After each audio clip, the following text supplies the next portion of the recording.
this video is going to focus on Napoleon Bonaparte and both some of the issues in the early part of his reign and then at the end, and the way that Europe responds to his attempt to conquer all of Europe. I mentioned at the end of the last video that in 1799, Napoleon with his supporters overthrows the Directory. So that's kind of the end of one part of the French Revolution. He quickly, after that, actually overthrows the two other people who came in with him to basically become leader for life. So his titles are going to change a little bit, but he is first consul based on the old Roman title of consul. So he's first consul for life starting in 1801. So basically he's ruling as a monarch, although he doesn't use that title at first. One of the things to keep in mind about Napoleon is that he's going to use some of the symbolism and the language of the revolution, but also language and symbolism of the past as well. He's trying to get support both from the aristocracy, who of course lost significant power, but also to appeal to this vision of the future of the French Republic.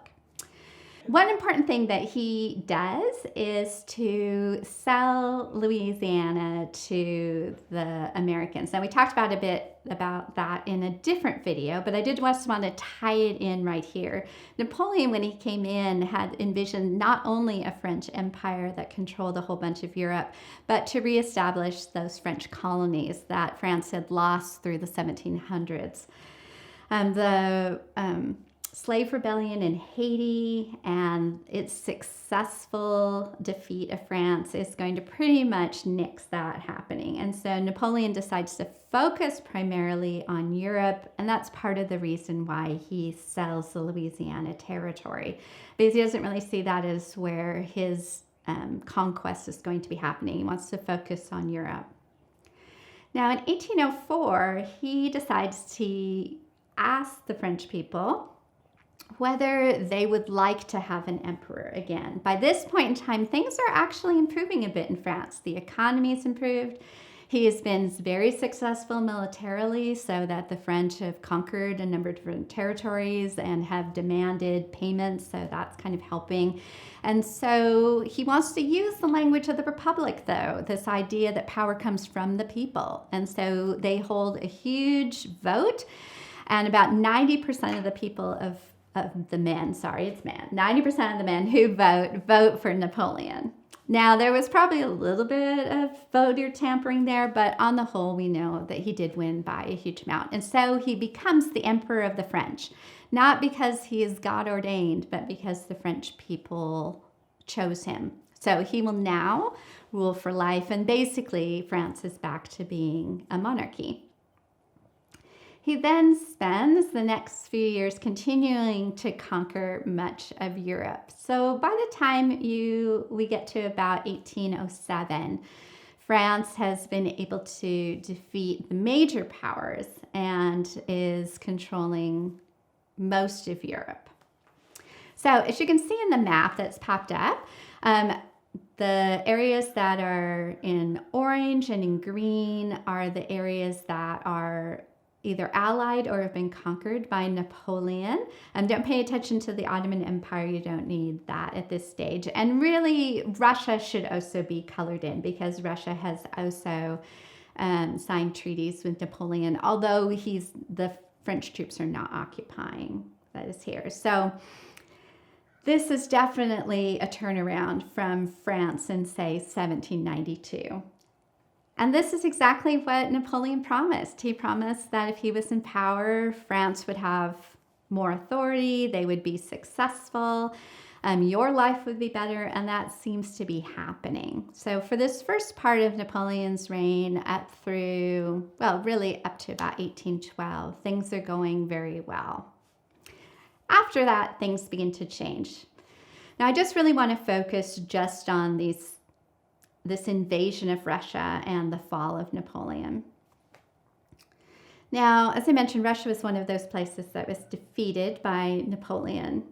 And Napoleon really wanted to still get Britain. Still not particularly popular between England and France, and Britain was one of the powers arrayed against Napoleon. But he doesn't really want to do necessarily an invasion. What he wants to do is to create chaos. And so what he had done is to put in a major trade embargo. It's the continental system, in which no one is supposed to trade with England. Now, the problem with this is that Britain is a major, major trade partner to all these different countries. And so the Tsar of Russia, Alexander, decides in 1812 that he's breaking the continental system. He is not going to do this anymore. And so Napoleon decides to invade to teach Russia a lesson. And he assumes that this will be a very quick invasion. It won't be a major problem. And he invades actually with 600,000 men, one of the largest invasion forces to the time. And he's going to come in. And certainly Russia did not have a very good military at the time. So it did seem like this was kind of a foregone conclusion. He was going to win. But Alexander decides, instead of really facing Napoleon on the battlefield, to use guerrilla warfare, something that had been quite successful at times in the American Revolution, and also to just draw Napoleon farther and farther into Russia. Now, the problem with this is that they stretch the supply lines. By the time that Napoleon gets to Moscow, his men are starving, and the Russians have been just burning crops and not allowing the French to have supplies. And so Napoleon has to move back and to try to exit Russia. And by the time he gets back to Poland, he actually only has about 50,000 men. So he's lost hundreds of thousands of men, mostly due to exposure and disease and not to the war itself.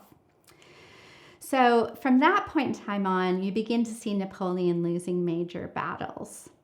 Partially this is because it's hard to get enough troops to get onto the battlefield, although he will certainly be using the draft and be forcing different areas to provide troops. It's also true that he's become a little bit predictable in some of his military moves earlier in his career that were very surprising and that took people unaware. Now they've kind of predicted. And so basically from 1812 to 1815, he's going to be losing those battles all the way to Waterloo, the last major engagement where France is defeated and he goes into exile for life. I just want to emphasize one issue here, and that is the role of Russia. It is true that although Russia was important in 1812, less because of its successful military and more because of this strategy of kind of retreating, Russia's going to begin to demand a larger role in European politics than it has in the past. And partially it will be looking back to this. It will also assume, and Europe will treat it as a major European power. And that's going to be really important as we move to the end of the 19th century. So I just wanted to kind of highlight that piece right there and to hold it. After the death and destruction of the French Revolution and the Napoleonic Wars, the major powers of Europe decided that they needed to do something to try to prevent war in the future. And so the meetings at the end of the Napoleonic Wars are in Vienna. So this is usually referred to as the Congress of Vienna. It takes place in 1815. So the first thing that is decided is that France is going to have a constitutional monarchy again. They appoint a cousin of Louis XVI as the new king. So they restore the monarchy again in France, but it's not absolutist. So this is a long-term change of this period. The second is this big need to avoid war by having balance of power. But it's balance of power between the major powers in Europe. So they do not really care what Switzerland thinks. So the major powers are going to be Britain, Prussia, Russia, Austria, and eventually France will come back in there too. So the big powers, Britain, Prussia, Russia, and Austria, decide not to divide France up because they know that would just cause another war. Right? If they said, okay, everybody gets a piece, well, who gets what pieces? And then you'd also have revolts in France, and that'd be a disaster.